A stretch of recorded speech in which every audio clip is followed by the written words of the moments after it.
Hello दोस्तों, welcome to my channel the money tree. मैं आपके लिए हर वीक लाता हूं मैथमेटिकल टिप्स एंड ट्रिक्स जो आपके लिए पर्सनल फाइनेंस, इन्वेस्टमेंट और पर्सनालिटी डेवलपमेंट में हेल्पफुल होती हैं। आज हम देखेंगे ये 7 एसेट्स जो आपको फाइनेंशियली फ्री बना सकते हैं। आसान भाषा में बोलें तो एसेट्स वो चीज़ होती हैं जो हमारी पॉकेट में पैसे लेके आती हैं। डेव रैमसे का कहना है, एसेट बिल्ड करना हमारे लिए एक प्रायोरिटी होना चाहिए क्योंकि ये एक रास्ता होता है जिससे हम बिना मेहनत के और तो और सोते हुए भी पैसे कमा सकते हैं। दोस्तों, उम्र बढ़ने के साथ साथ हमारी बॉडी में चेंजेस आते रहते हैं। जितना मेहनत हम अपने 20s में कर सकते हैं वो हम अपने 50s में नहीं कर सकते। ऐसे में ज़रूरी है हम अपने कैरियर की शुरुआत में ही एसेट बिल्डिंग पर फोकस करें। इस वीडियो के किसी भी पार्ट को स्किप मत कीजिएगा। आज मैं इन सभी 7 एसेट्स में आप क्या क्या परचेज कर सकते हैं रियल लाइफ एग्जाम्पल से बताऊंगा। तो फ्रेंड्स, वीडियो को एंड तक जरूर देखें। तो आइए देखते हैं ये कौन से 7 एसेट्स हैं। पहला है म्यूचुअल फंड और इंडेक्स फंड। दोस्तों, म्यूचुअल फंड एक ऐसा एसेट है जिसमें शुरुआत करना सबसे आसान है। बस आपको इसमें शुरुआत जितना जल्दी हो सके उतना जल्दी करनी चाहिए और मार्केट में इसे तब तक होल्ड करना चाहिए जब तक आपके पास एक अच्छा अमाउंट क्रिएट ना हो जाए। आप इसकी शुरुआत 1000 रुपए से भी कर सकते हैं। अगर आपकी सैलरी कम भी है तो सबसे पहले आपको म्यूचुअल फंड में इन्वेस्ट करना शुरू कर देना चाहिए। आप कोई भी अच्छी कंपनी के 3 म्यूचुअल फंड पकड़ के उसमें महज 1000 रुपए की मंथली एसआईपी करना शुरू कर दें और अगर वो सिर्फ 15% पर ईयर का रिटर्न दे दे तो उसकी वैल्यू 25 साल में करीब 1 करोड़ हो सकती है।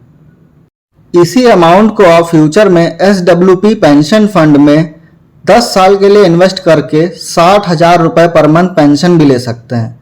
इस तरह आप 73,80,000 पेंशन ले लेंगे और फिर भी आपके पास करीब 2.5 करोड़ रुपए आपके अकाउंट में बचे रहेंगे।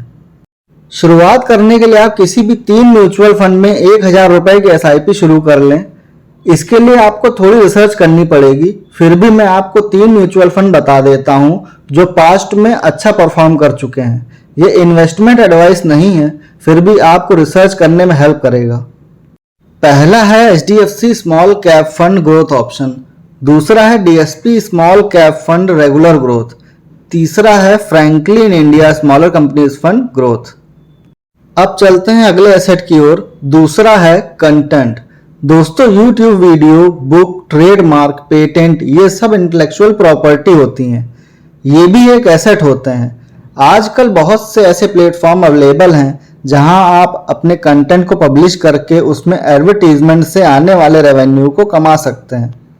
दोस्तों, यही वीडियो YouTube पर हमेशा रहेगा और इस वीडियो से आने वाली इनकम भी हमेशा आती रहेगी।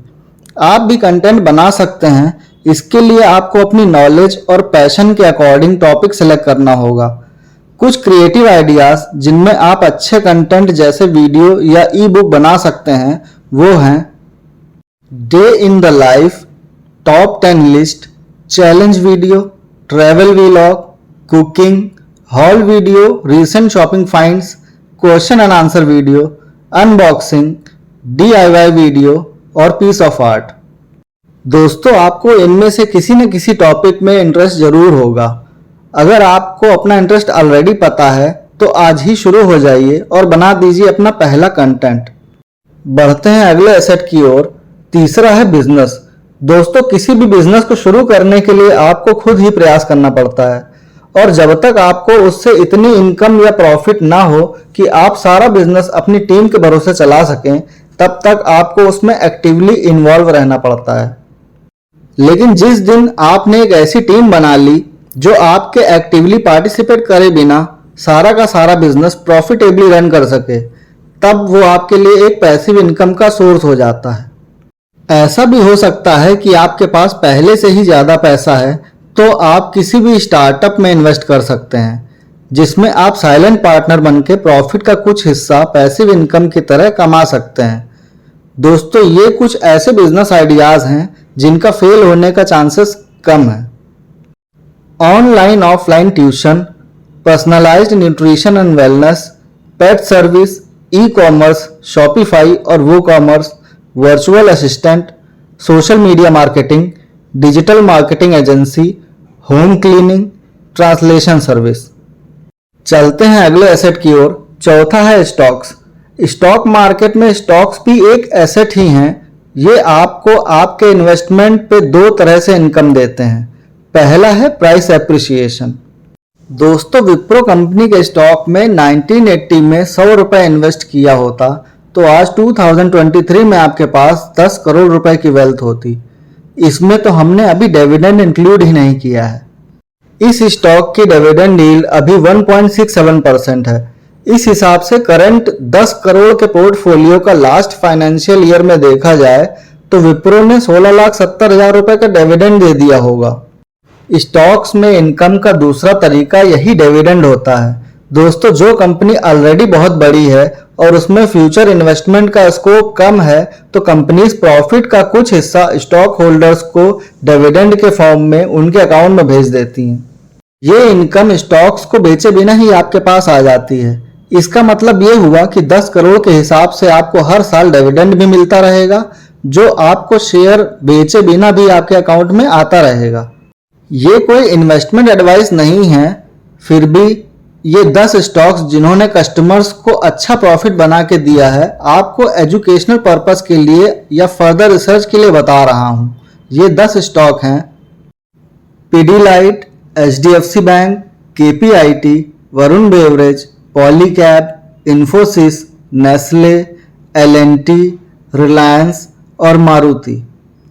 दोस्तों, इन स्टॉक्स को आप कल मार्केट खुलते ही बाई कर लें तो हो सकता है आपको कुछ महीने इन स्टॉक्स में करेक्शन के चलते लॉस हो जाए। स्टॉक्स को पोर्टफोलियो में ऐड करने का भी सही समय होता है। अगर आप जानना चाहते हैं इन स्टॉक्स को खरीदने का सही समय क्या है तो कमेंट करके बताइए। इसके लिए हम एक सेपरेट वीडियो बनाएंगे। इसके अलावा हमारी वीडियो एसआईपी वर्सेस लमसम देख लीजिए, जिसका लिंक आपको डिस्क्रिप्शन में मिल जाएगा। इसके बाद आप खुद ही मुझे बताएंगे कि पैसे कब और कैसे इन्वेस्ट किए जाते हैं। बढ़ते हैं अगले एसेट की ओर। पांचवा है रियल एस्टेट। दोस्तों, रियल एस्टेट में इन्वेस्ट करने के लिए आपको पहले से ही एक बड़ा अमाउंट कैश में चाहिए।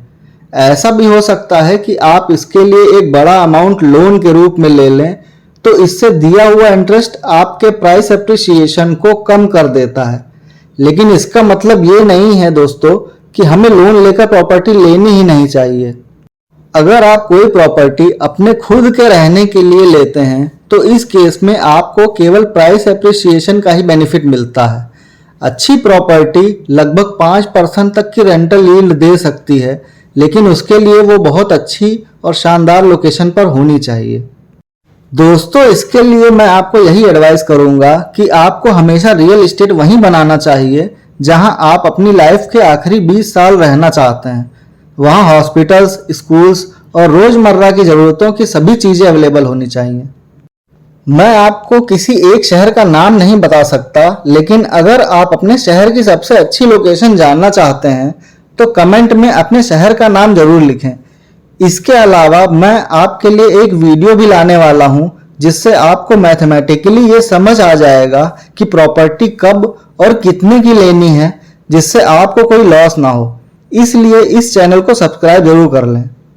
बढ़ते हैं अगले एसेट की ओर। छठा है एफिलिएट मार्केटिंग। दोस्तों, आजकल कंपनीज ये जान चुकी हैं कि किसी बड़े सेलिब्रिटी को करोड़ों रुपए देने के बजाय अगर वो कस्टमर्स को ही उनके सर्कल में रिफर करने को बोला जाए तो लोग ये जल्दी कर लेते हैं, क्योंकि वो लोग अपने आसपास के लोगों को ट्रस्ट करते हैं। ऐसे में थोड़ा कमीशन वो रिफर करने वाले कस्टमर्स को भी दे देते हैं। ये रिफरल स्कीम लगभग सभी ऑनलाइन प्लेटफॉर्म पर रन करने वाली कंपनीज फॉलो कर रही हैं। इसके लिए आपके पास ऐसे लोगों का ट्रैफिक होना चाहिए जिन्हें आप इन्फ्लुएंस करके वो प्रोडक्ट्स उन्हें यूज करने के लिए मोटिवेट कर सकते हैं।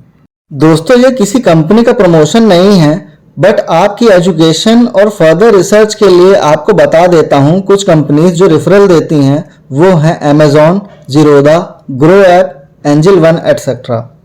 बढ़ते हैं अपने आखिरी एसेट की ओर। सातवां है क्रिप्टो करेंसी। दोस्तों, क्रिप्टो एक ऐसा एसेट है जो हाईली रिस्की भी है। वैसे हमने अब तक जो भी एसेट देखे हैं सब में कोई ना कोई रिस्क जरूर इन्वॉल्व है। क्रिप्टो का नाम सुनते ही दिमाग में सबसे पहले यही आता है कि हमारा सारा पैसा डूब सकता है। अब डूबने का मतलब तो यही माना जाएगा कि इन्वेस्टमेंट में 80 या 90% का लॉस हो जाए। लेकिन दोस्तों, ये सब तो स्टॉक मार्केट में भी होता है। सत्यम कंप्यूटर्स और यस बैंक भी इसके एग्जाम्पल्स हैं।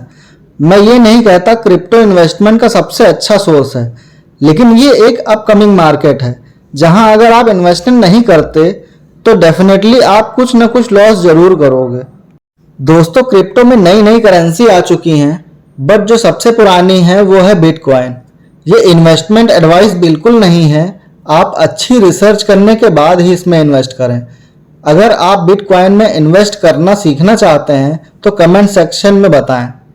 दोस्तों, अगर आप इस टॉपिक को और स्टडी करना चाहते हैं तो बेंजामिन ग्राहम की बुक द इंटेलिजेंट इन्वेस्टर जरूर पढ़ें। ये बुक आपको इन्वेस्टमेंट मैनेज करने और सॉलिड फाइनेंशियल फाउंडेशन बिल्ड करने में बहुत मदद करेगी। दोस्तों, मैं आपके लिए हर वीक लाता हूं मैथमेटिकल टिप्स एंड ट्रिक्स जो आपके पर्सनल फाइनेंस, इन्वेस्टमेंट और पर्सनालिटी डेवलपमेंट में हेल्पफुल होती हैं। इसके लिए इस चैनल को सब्सक्राइब जरूर कर लें और बेल आइकॉन प्रेस करके ऑल नोटिफिकेशंस ऑन कर लें।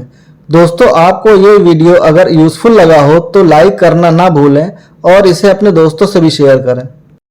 अगर आप किसी और टॉपिक पर वीडियो चाहते हैं तो कमेंट सेक्शन में जरूर लिखें। तो फ्रेंड्स, मिलते हैं अगली वीडियो में। तब तक के लिए from struggle to success, create your own financial destiny, keep reading, keep growing, best of luck.